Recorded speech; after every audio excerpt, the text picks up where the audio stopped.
Refresh. ছিলেন doctor Shyamaprasad Mukherjee, NC চ্যাটার্জিরা। আজকে সেদিন কংগ্রেসের সমস্ত হিন্দু বিধায়ক এবং নিজেদের রাজনৈতিক অবস্থানের সম্পূর্ণ বিপরীত দিকে হেঁটে পরিস্থিতি কোন দিকে যাচ্ছে সেই পরিস্থিতির বাধ্যবাধকতায় তাদের নিজস্ব দূরদর্শিতায় জ্যোতি বসু এবং রতনলাল ব্রাহ্মণ তারা এই প্রস্তাবের পক্ষে ভোট দেন। 1947-এর 20 জুন কার্যত পশ্চিমবঙ্গের জন্ম হয়েছে। আমাদের রাজ্যের মুখ্যমন্ত্রী, যিনি কংগ্রেসের গর্ভ থেকে জন্ম নিয়েছেন, তিনি এখনো পর্যন্ত কংগ্রেসের সঙ্গে তার অ্যাপ্রন স্ট্রিং কাটতে পারেন। মুখ্যমন্ত্রীর 90 দশকের জনপ্রিয়তা নিয়ে কেউ কোনোদিন কোনো প্রশ্ন তোলেনি। 2011-র আগে মুখ্যমন্ত্রীর ওপরে পশ্চিমবঙ্গের মানুষ বিশ্বাস করেছিলেন। 3টে নির্বাচনে জেতার পরও তৃণমূল তার নামের পাশ থেকে কংগ্রেস শব্দটাকে সরিয়ে দিতে পারেনি। কংগ্রেসের লিগ্যাসি বহন করেছে তৃণমূল। বাংলা এবং বাঙালিকে অসম্মানিত করা, প্রতারিত করা, বাঙালি বিপ্লবীদের নাম ইতিহাসের পাঠ্যপুস্তক থেকে বাদ দেওয়ার কাজ করে গেছে কংগ্রেস এবং তাকে সম্পূর্ণ সহযোগিতা করে সেই ধারাবাহিকতাটাকে বজায় রেখে চলেছে তৃণমূল কংগ্রেস। নেতাজি সুভাষচন্দ্র বসুকে যারা কমিটি গঠন করতে দেননি, কংগ্রেস থেকে তাড়িয়ে দিয়েছিলেন, যারা আমাদের বিপ্লবীদের মিসগাইডেড প্যাট্রিয়ট বলতেন, যারা দীর্ঘ অনশনের পরে মারা যাওয়া বাঘা যতীন, আজকে তাকে পর্যন্ত হরিদাস তাকে পর্যন্ত আজকে মালা দেওয়ার প্রয়োজন পর্যন্ত মনে করেনি কংগ্রেস। তারা আজকে বাঙালি এবং বাংলা আনার কথা বলছে। এই উগ্র বাঙালি প্রাদেশিকতার রাজনীতি বাঙালির ভবিষ্যতের কফিনের ওপরে শেষ পেরেক পোঁতা। আজকে যে মুখ্যমন্ত্রী মমতা বন্দ্যোপাধ্যায় বলছেন যে বাংলাকে গুজরাট হতে দেব না, একবার হিসাব করে দেখুন গুজরাটে কত লক্ষ বাঙালি শ্রমিক আজকে কাজ করছেন, বিভিন্ন পেশায় নিযুক্ত আছে। প্রত্যেকটি প্রদেশকে অপমান করা, হিন্দি ভাষায় কথা বললে তাকে খৈনিখোর বলা, প্রকাশ্যে রাজনৈতিক সভা থেকে, নির্বাচনী সভা থেকে বক্তৃতা চলছে উত্তর ভারতের খৈনির থুতুতে আমরা কলকাতার লোহায় জং পড়তে দেব না। আজকে এটা করে এরা ভারতবর্ষের আভ্যন্তরীণ যে সাম্য আছে সেটাকে ধ্বংস করার চেষ্টা করছে। আজকে বিভিন্ন জায়গার মাইগ্রেন্ট লেবাররা আমাদের কাছে ফোন করছেন, হিন্দু ফোন করছে, ভারতীয় মুসলমান ফোন করছে, যে বাংলায় কথা বললে আমাদের সন্দেহের দিক চোখে আমাদের তাকাচ্ছে। মুখ্যমন্ত্রী বলছেন বাংলা ভাষায় কথা বললে তাকে চাকরি থেকে সরিয়ে দেওয়া হচ্ছে। বিজেপি শাসিত রাজ্যে মুখ্যমন্ত্রী একবারও তামিলনাড়ুর নাম বলছেন না কেন? তামিলনাড়ুর মুখ্যমন্ত্রী স্টালিন, তার বিজেপি বিরোধিতা সর্বজন বিদিত। আজকে তামিলনাড়ুতে যেখানে টেক্সটাইল হাব আছে সেখানে সর্বাধিক উত্তর 24 পরগনার মুসলমানরা কাজ করেন। ঘটনাচক্রে আমি ওখান থেকে কিছুদিনের জন্য নির্বাচিত বিধায়ক ছিলাম। আমার কনস্টিটুয়েন্সির মুসলমানরা তারা হয়তো নির্বাচনে তৃণমূল কংগ্রেসকে ভোট দিয়েছে, কিন্তু আমার কাছে তারা সাহায্য চাইছে। আমি রাজ্যের বিভিন্ন মন্ত্রীর সঙ্গে কথা বলেছি বিভিন্ন সময়, যে আজকে সেখানে প্রতিনিয়ত রেড হচ্ছে, আইডেন্টিটি চেক করা হচ্ছে। কারণ মনে রাখবেন, ভারতবর্ষের প্রত্যেকটি রাজ্য নিজের দেশের আভ্যন্তরীণ সুরক্ষা এবং নিজের রাজ্যের আভ্যন্তরীণ সুরক্ষার ব্যাপারে অত্যন্ত যত্নশীল। পশ্চিমবঙ্গের মতো খোলা রাস্তা করে দেয়নি যে সিমির প্রতিষ্ঠাতা সভাপতিকে তৃণমূল কংগ্রেস রাজ্যসভায় পাঠিয়ে দিয়েছে। তৃণমূল কংগ্রেসের নেত্রী মুখ্যমন্ত্রী মমতা বন্দ্যোপাধ্যায় ঈদুল ফিতরের মঞ্চে দাঁড়িয়ে বলছেন যে বিজেপির প্র্যাকটিসিং যে হিন্দু ধর্ম যাচ্ছে সেটা গন্ধা ধর্ম। বলতে পারবেন অন্য কোনো জায়গায় গিয়ে? তো আজকে পশ্চিমবঙ্গের সমস্ত সীমান্তবর্তী জেলার ডেমোগ্রাফি বদলে গিয়েছে। বিভাজনের রাজনীতি কে তৈরি করেছে? ওবিসিদের অধিকারকে কে কেড়ে নিচ্ছেন? Islam is a religion of brotherhood, যেখানে উচ্চ নিচ নেই।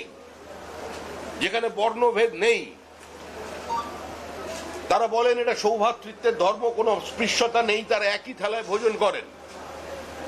আজকে সেখানে রিজার্ভেশনের প্রয়োজন কি? সাচার কমিশনের যে রিপোর্ট এসেছিল, সেই সাচার কমিশনের রিপোর্টে সারা ভারতবর্ষের মুসলমানরা কি অবস্থায় আছেন, তাদের আর্থসামাজিক পরিস্থিতি কি, সেটা নিয়ে সাচার কমিটি দেখিয়েছে।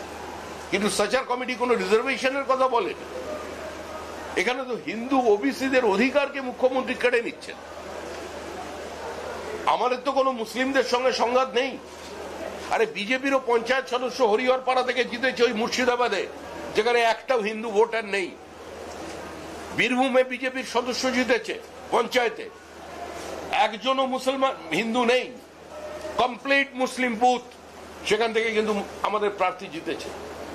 কিন্তু যেভাবে মুখ্যমন্ত্রী আজকে বাংলা ভাষাকে ব্যবহার করছেন, কার্যত মুখ্যমন্ত্রী তো বাংলা ভাষার ঐতিহ্য, বাংলা ভাষার শালীনতা, বাংলার যে অস্মিতা রবীন্দ্রনাথ ঠাকুর তাকেই চ্যালেঞ্জ করেছেন। রবীন্দ্রনাথ বিশ্বভারতী করেছেন, মুখ্যমন্ত্রী তার সামনেই বসিয়ে দিয়েছেন বিশ্ব বাংলা বিশ্ববিদ্যালয়। রবীন্দ্রনাথের গীতবিতান, মুখ্যমন্ত্রীর কবিতা বিতান। রবীন্দ্রনাথের গীতাঞ্জলি, মুখ্যমন্ত্রীর কথাঞ্জলি। তো রবীন্দ্রনাথ তো এখানে চ্যালেঞ্জড। মুখ্যমন্ত্রী নিজে দাঁড়িয়ে বলেছেন গান্ধীজি এতদিন পর্যন্ত অনশন করেনি যে অনশন আমি করলাম আজকে। বাঙালির অস্তিত্বকে, বাঙালির অস্মিতাকে বঙ্গভাগের জন্য যদি কেউ দায়ী হয়ে থাকে, সেটা হচ্ছে কংগ্রেস। 1947 সালের আগে কংগ্রেসের নেতৃবৃন্দ যদি আত্মসমর্পণ না করত, তাহলে আজকে আমাদের দেশ ভাগ হতো না। আজকে এত উদ্বাস্তু নিয়ে পশ্চিমবঙ্গকে চলতে হতো না, আমাদের একটা বড় বাংলা থাকতো। কিন্তু বাংলাকে কেন ভাগ করতে হলো? 1942 সালে গান্ধীজি তার হরিজন পত্রিকায় লিখেছেন যে আমার কোনো এমন অহিংস পথের কথা জানা নেই যাতে বিশাল সংখ্যক মুসলমানের আত্মনিয়ন্ত্রণের দাবি বা পাকিস্তান সৃষ্টির দাবি থেকে তাদের বিরত রাখা যায়, যদি না অবশিষ্ট সংখ্যাগরিষ্ঠ মানুষ তার বিরুদ্ধে রুখে না দাঁড়ায়। সিভিল ওয়ারে ভারতবর্ষ যেতে পারত, একটা গৃহযুদ্ধ হতো, কিন্তু দেশ ভাগ হতো না। এর দায়িত্ব তো কংগ্রেসের। আর সেই কংগ্রেস থেকে জন্ম নিয়েছে তৃণমূল কংগ্রেস, নামও এখনো কংগ্রেস রেখে দিয়েছে। বিভিন্ন সময় কংগ্রেসের সঙ্গে আতাত করে, আবার কংগ্রেসের থেকে দূরে চলে যায়। আপনারা দেখবেন যে কংগ্রেসের পাশে মুখ্যমন্ত্রী বসে আছেন, মুখ্যমন্ত্রী উঠে চলে গিয়ে একটা দিন ঘোষণা করে দিয়ে চলে গেলেন। বাংলা ভাষার সঙ্গে পর্যন্ত এই সরকার কাটাছেঁড়া করেছে। আরে কোনদিন কাজী নজরুল ইসলামকে দুর্বাদল শাম লিখতে অসুবিধা হয়নি, রাম শব্দের ব্যবহার করতে অসুবিধা হয়নি। মমতা বন্দ্যোপাধ্যায়ের অসুবিধা হয়েছে, তাই রামধনুকে রংধনু পর্যন্ত বানিয়ে দিয়েছে। এটা একটা বাঙালি বিরোধী সরকার, বাঙালি বিদ্বেষী সরকার। এই সরকারের এ ধরনের মন্তব্যের কারণে পরিযায়ী শ্রমিক যারা বিভিন্ন জায়গায় কাজ করছেন তারা বিপদে পড়বেন। উত্তর 24 পরগনা, মুর্শিদাবাদের ভারতীয় মুসলমানরা আমাদের সঙ্গে প্রতিনিয়ত যোগাযোগ করে বলছেন, দয়া করে বাংলাদেশির এই বাংলাদেশিদের এই জাল পাসপোর্ট দেওয়া, এই জাল আধার কার্ড বানিয়ে দেওয়াটাকে বন্ধ করুন, না হলে কোনো বাঙালিকে কেউ ভরসা পাচ্ছে না কাজে রাখতে। প্রত্যেকের চেহারা এক, প্রত্যেকে বাংলা ভাষায় কথা বলছে। কে বাংলাদেশি আর কে ভারতীয় কে করে চিনবেন? আজকে বাংলাদেশ বর্ডার কিছুটা সিকিউরড হয়ে যাবার পর কুচবিহারকে কেন্দ্র করে সারা ভারতবর্ষে বিভিন্ন সন্ত্রাসবাদী সংগঠন তারা তাদের মডিউলকে ছড়িয়ে দিয়েছে। কোভিড কালের সংখ্যা বেড়েছে, র্যাডিকালাইজেশন বাড়ছে। যে ছবি আমরা বাংলাদেশে দেখতে পাচ্ছি যে ইন্দিরা গান্ধীর নামাঙ্কিত লাইব্রেরির 70,000 বই জ্বলছে, আর একই ছবি দেখা যাচ্ছে মুর্শিদাবাদে, সেখানেও বাড়িতে আক্রমণ করে হিন্দুদের সমস্ত জিনিসপত্র লুট শুধু করা হচ্ছে না, বাচ্চাদের বইগুলোকে পর্যন্ত আগুন লাগিয়ে দেওয়া হচ্ছে। তো এই পরিস্থিতির বাইরে আমাদের বেরোতে হবে। আজকে প্রত্যেকটা প্রদেশের বিরুদ্ধে যদি এ ধরনের বক্তব্য কোনো দায়িত্বশীল মুখ্যমন্ত্রী লাগে, আজকে যদি অন্য প্রদেশের মানুষকে বহিরাগত বলে চিহ্নিত করে দেয়, তাহলে তো আগামী দিনে এই 40 লক্ষ মাইগ্রেন্ট লেবারকেও বহিরাগত বলে চিহ্নিত করে দেবে। বেঙ্গালুরুর দ্বিতীয় কথ্য ভাষা বাংলা, তাও 3 বছর আগের হিসাব। 14,60,000 শিক্ষিত ছেলে মেয়েরা চাকরি করছেন। আজকে যদি কর্ণাটক সরকার বলে কোনো বাঙালিকে ঢুকতে দেব না, বাঙালি বহিরাগত, কোথায় যাবেন? আজকে যদি হরিয়ানার সরকার দাঁড়িয়ে বলেন যে কাল থেকে গুড়গাঁও কিংবা ফরিদাবাদে আর কোনো বাঙালি লোক কাজ করবে না, ছেলে মেয়ে কাজ করবে না, আর কোনো গেস্ট হাউসে কোনো বাঙালি যদি ওয়েটারেরও কাজ করে, চা জল দেওয়ারও কাজ করে, তারা বহিরাগত, আপনি কোথায় যাবেন? এই রাজ্যে কোনো শিল্পায়ন নেই, শিল্প সম্ভাবনার সুযোগ নেই, খাদ্য উৎপাদনে রাজ্য সরকার পিছিয়ে পড়েছে। চাল উৎপাদনে আমরা 1 নম্বরে ছিলাম, এখন 3 নম্বরে। Rice ball of India Bardhaman, সেটা তার জমির ফার্টিলিটি হারিয়েছে, একর প্রতি জলের দাম কমছে। গোটা উত্তরবঙ্গের দুষ্প্রাপ্য অর্কিড, দুষ্প্রাপ্য ক্যাকটাসকে পাচার করা হয়েছে। এই সরকার উত্তরবঙ্গের প্রকৃতির বিরুদ্ধে যুদ্ধ ঘোষণা করেছে, জঙ্গলের কাঠ চুরি করছে। এই সরকার বিভিন্ন জায়গা থেকে ইল্লিগাল মাইনিং করে বালি তুলতে গিয়ে আজকে সরাসরি এবং বোল্ডার সরিয়ে নিয়ে নদীর গতিমুখ পর্যন্ত বদলে দিয়েছে। ধ্বংসের দিকে চলে যাচ্ছে গোটা উত্তরবঙ্গ। কয়েক লক্ষ একর জমি আজকে সর্বনাশ হয়ে গেছে এই সরকারের কারণে। একটা লুটেরাদের সরকার এই মুহূর্তে ক্ষমতায় আছে, কোথাও কোনো নিয়ন্ত্রণ নেই। রাজ্যে প্রশাসন বলে কিছু নেই, প্রশাসন আর দল মিলেমিশে একাকার হয়ে গেছে। রাজ্যে বাঙালি অফিসারদের যখন চিফ সেক্রেটারি করার কথা হয়, যখন ডিজি করার কথা হয়, তখন ওই অত্রি মিত্রদের নাম মনে পড়ে না? তখন উনি অবাঙালি খোঁজেন কেন? অদিত চৌধুরীর বিরুদ্ধে লড়াই করবার জন্য মুর্শিদাবাদে কোনো বাঙালি খুঁজে পান না, গুজরাট থেকে আমদানি করতে হয়। আসানসোলে বিজেপির বিরুদ্ধে লড়াই করবার জন্য বিহার থেকে শত্রুঘ্ন সিনহাকে নিয়ে আসতে হয়। তো তৃণমূলের এই বাঙালির রাজনীতি, এটা মিথ্যাচারের রাজনীতি, এই রাজনীতি ইতিহাস ভুলিয়ে দেওয়ার রাজনীতি। এই রাজনীতিতে বাংলা এবং বাঙালির সর্বনাশ অবশ্যম্ভাবী। আমরা সমস্ত সচেতন বাঙালিদের কাছে বলছি যে আমরা প্রথমে ভারতীয়, তারপরে কিন্তু বাঙালি। এখন গোটা পৃথিবীতে একটা দেশও দরজা জানলা বন্ধ করে বেঁচে থাকতে পারে না। চীন পারেনি, সোভিয়েত ইউনিয়ন পারেনি, দেশ ভেঙে টুকরো হয়েছে। বর্তমানে রাশিয়া পারেনি। We are living in a global village. We are living in a global market. আর সেখানে পশ্চিমবঙ্গ মনে হচ্ছে একটা স্বাধীন রাষ্ট্র। বাংলাদেশ থেকে লোক নিয়েছে ভোটার লিস্টে নাম তুলবেন, বলছেন দিল্লিতে বাঙালিদের উপর অত্যাচার হয়েছে। ধর্নার নাটক কিসের জন্য হয়েছে? কোর্টের নির্দেশে সেখানকার বিদ্যুৎ সংযোগ কাটা হয়েছে। কারণ কি? একটা ইউনিটকে সামনে রেখে সেখান থেকে বিভিন্ন জায়গায় ডিস্ট্রিবিউট করা হচ্ছিল ইলেকট্রিসিটি। 80 লক্ষ টাকার বিল হয়ে গেছে একটা মিটারে। কোর্টে গেছে তারা, কোর্ট বলে যে বিদ্যুৎ সংযোগ বিচ্ছিন্ন করো। কারা তারা? কোথাকার বাঙালি? 95% ওখানে আছেন। এত নোংরা পুঁতিগন্ধময় জায়গা দিল্লিতে খুব কম আছে। আজকে যার সামনে গিয়ে ধর্ণা দিচ্ছেন, তার মধ্যে রোহিঙ্গা আছে, বাংলাদেশি মুসলমান আছে। এই রোহিঙ্গা আর বাংলাদেশি মুসলিম অনুপ্রবেশকারীদের নিয়েছে, তাদের নাম ভোটার লিস্টে তুলে শুধু হিন্দু বাঙালিদের সর্বনাশ করছেন না, যারা 10 পুরুষ ধরে এখানে বসবাস করছেন সেই ভারতীয় মুসলমান, তাদেরও সর্বনাশ করছে মমতা বন্দ্যোপাধ্যায় এবং তার দল। পশ্চিমবঙ্গের মানুষ সচেতন মানুষ। পশ্চিমবঙ্গের মানুষ জানে যে চিহ্নিতকরণের প্রয়োজন আছে।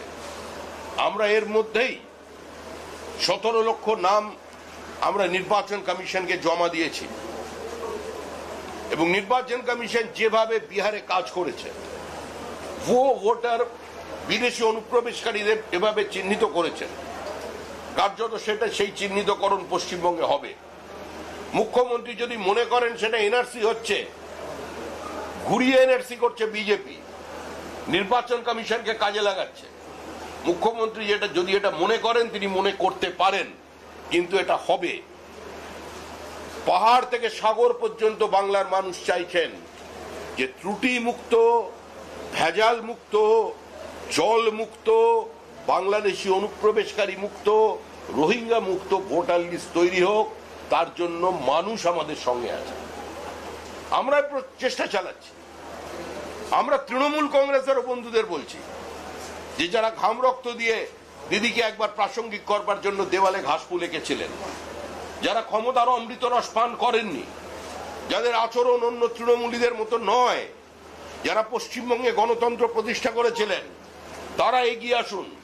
তারা আসুন। যে বামপন্থীরা গরিবের লড়াইয়ের জন্য, অসংগঠিত শ্রমিকের জন্য, কৃষকের জন্য, ফসলের ন্যায্য মূল্যের জন্য আন্দোলন করতেন, যারা সরকারি কর্মচারীদের জন্য মানুষের অধিকার প্রতিষ্ঠা করবার জন্য আন্দোলন করতেন, আমরা তাদের আহ্বান জানাচ্ছি। আমরা শতাব্দী প্রাচীন পার্টি কংগ্রেস আই, যদিও এখনো তারা কিছুটা হলেও ভারতের জাতীয় কংগ্রেস অপ্রাসঙ্গিক হয়ে গেছে, আমরা তাদেরও জাতীয়তাবাদী কর্মীদের কাছে আহ্বান জানাচ্ছি যে পশ্চিমবঙ্গকে বাঁচান। কারণ আপনাদের পূর্বপুরুষ শ্যামাপ্রসাদ মুখার্জির ডাকে কোনো বিরোধিতা না করে সমস্ত জাতীয় কংগ্রেসের বিধায়করা সেদিন প্রাদেশিক আইনসভায় ভোট দিয়েছিলেন। আমরা বামপন্থীদের কাছে বলছি যে আপনাদের পার্টির সর্বোচ্চ নেতা জ্যোতি বসু, যাকে আপনাদের দলের নেতারা লিডার অফ দ্য লিডার্স বলতেন, সেই জ্যোতি বসু পশ্চিমবঙ্গ সৃষ্টির স্বার্থে হিন্দু বাঙালিদের অস্তিত্ব রক্ষার জন্য আজকে তিনি ভোট দিয়েছিলেন, রতনলাল ব্রাহ্মণকে সঙ্গে নিয়ে ভোট দিয়েছিলেন। আমরা তাদের বলছি। আমরা তৃণমূল কংগ্রেস কর্মীদের কাছে বলছি যে আপনারা একটু নিজেদের স্মৃতি রোমন্থন করুন। এই আমাদের রাজ্যের মুখ্যমন্ত্রী মমতা বন্দ্যোপাধ্যায় অনুপ্রবেশকে কেন্দ্র করে সমস্ত কাগজপত্র ডেপুটি স্পিকারের টেবিলের উপরে ছেড়ে চোখের জল ফেলে বেরিয়ে এসেছিলেন পার্লামেন্ট থেকে। সেদিন অনুপ্রবেশ ছিল, আর আজকে অনুপ্রবেশ নেই। আপনারা এটা বিশ্বাস করেন? যদি রাজনৈতিক কর্মী হন, যদি আপনাদের উদ্দেশ্য রাজনীতি করা থাকে, বাংলাকে বাঁচানোর থাকে, শুধুমাত্র বালি তোলা বা বোল্ডার তোলা কিংবা ক্যাকটাস নিয়ে পালানোর ছাড়া যদি অন্য কোনো কাজ থাকে, তাহলে আগে নিজের দেশটাকে বাঁচান, তারপরে বালি তুলবেন। পশ্চিমবঙ্গ পশ্চিম বাংলাদেশ হতে চলেছে। তৃণমূল কংগ্রেসের বিধায়ক পরিষ্কার দাঁড়িয়ে বিবৃতি দিচ্ছেন যে মুখ্যমন্ত্রীকে বলবো 100টা আসন মুসলমানদের জন্য রাখতে হবে। তো মুখ্যমন্ত্রীর অথরিটিকে তারা চ্যালেঞ্জ করছে। এই অবস্থা থেকে মানুষকে বের করে আনতে হবে, সেটাই আমাদের রাজনীতি। উত্তরবঙ্গের মানুষের সঙ্গে প্রতারণা হয়েছে, উত্তরবঙ্গের মানুষের সঙ্গে বিশ্বাসঘাতকতা হয়েছে, উত্তরবঙ্গের মানুষের জন্য কুম্ভীরাশ্রু বিসর্জন দিয়েছে বিভিন্ন লোকেরা। তারা বলেছে বঞ্চিত উত্তরবঙ্গ। মুখ্যমন্ত্রী উত্তরকন্যা তৈরি করেছেন, যে বাজেটারি অ্যালোকেশন আছে একদম ছিটে ফোটা, সেখান দিয়ে জল গরম হয় না।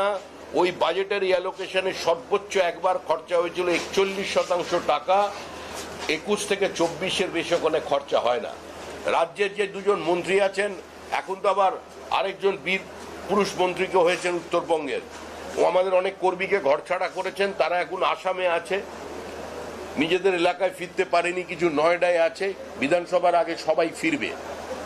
ওনার বিদ্রোহ, ওনার বিপ্লব উনি নিয়ে থাকুন, কিন্তু একবারের জন্য বিধানসভায় দাঁড়িয়ে বলেননি যে টাকা বাজেটে ধরা হচ্ছে উত্তরবঙ্গের জন্য, তা দিয়ে উত্তরবঙ্গের কোনো মৌলিক পরিবর্তন সাধিত হবে না।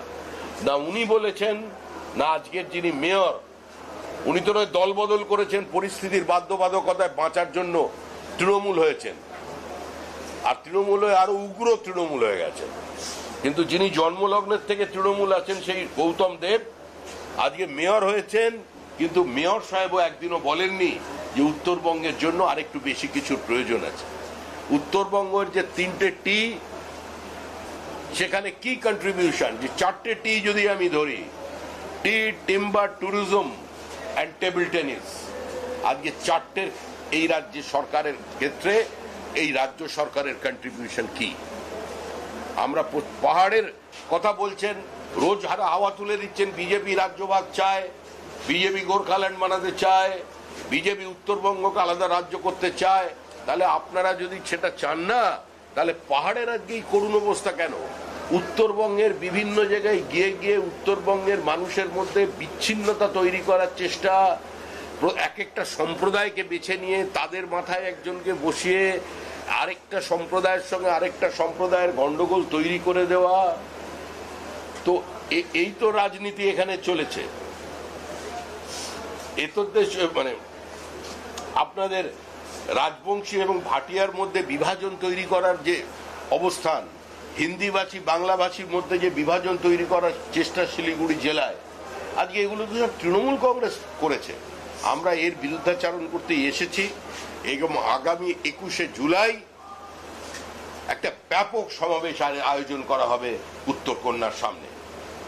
যুব মোর্চার উদ্যোগে আমাদের নেতা যুব মোর্চার ডাক্তার ইন্দ্রনীল খাঁ এবং আমাদের বিরোধী দলনেতা শুভেন্দু অধিকারীর নেতৃত্বে আজকে এই অভিযান চলবে। আমি এসছি উত্তরবঙ্গের সমস্ত জায়গায় দলকে অ্যাড্রেস করার জন্য এবং 21শে জুলাই এই প্রোগ্রাম যাতে সর্বাত্মক সফল হয় তার জন্য আমি সমস্ত জায়গায় ঘুরে এসেছি। বহু মানুষ আমার সঙ্গে কথা বলেছেন, যারা ভিন্ন দলের মানুষ আছেন তারাও কথা বলেছেন, তৃণমূল কংগ্রেসের কর্মী কথা বলেছেন, তৃণমূল কংগ্রেসের নেতৃবৃন্দ কথা বলেছেন, তৃণমূল কংগ্রেসের পঞ্চায়েত সমিতির সদস্য কথা বলেছেন, প্রাক্তন বামপন্থী এলাকার নেতারা কথা বলেছেন, ব্যক্তিগতভাবে যোগাযোগ করেছেন। তারা বসতে চান, কথা বলতে চান এবং এই মুহূর্তে এই সরকারটার পরিবর্তন চান। আমরা চাই আপাতত কিছুদিন রং ভুলে মানুষ থাকুক, কারণ মানুষ বাইনারি সেট করে দিয়েছে যে তৃণমূলকে হারাতে পারে বিজেপি। 2019 সালে যে বাইনারি, সেই বাইনারি কিন্তু অটুট আছে কালীগঞ্জের উপনির্বাচন পর্যন্ত। লড়াই তৃণমূলের সঙ্গে বিজেপির লড়াই, এই লড়াইয়ে নো ভোট টু বিজেপি করে নোটায় ভোট দিয়ে তৃণমূলকে চতুর্থবারের জন্য ক্ষমতায় আসার কোনো প্রয়োজন নেই। তাই সবাই আসুন, এই সরকারটাকে সরান, তারপরে যে যার নিজের মনের মতো রং বেছে নেবেন। ধন্যবাদ। নির্বাচন কমিশন বিজেপিতে ভর্তি, আমি ওই জন্য সব রাজ্যে যাব, গিয়ে বাংলায় কথা বলবো, কারণ বাংলায় কথা বললেই ওই রাজ্যগুলোতে বাঙালিদেরকে অত্যাচার করা হচ্ছে। রোজ 1000 শুনে বাঙালি কথার কোনো গ্রহণযোগ্যতা নেই। আপনি আমার থেকে কেন এই প্রশ্ন করছেন?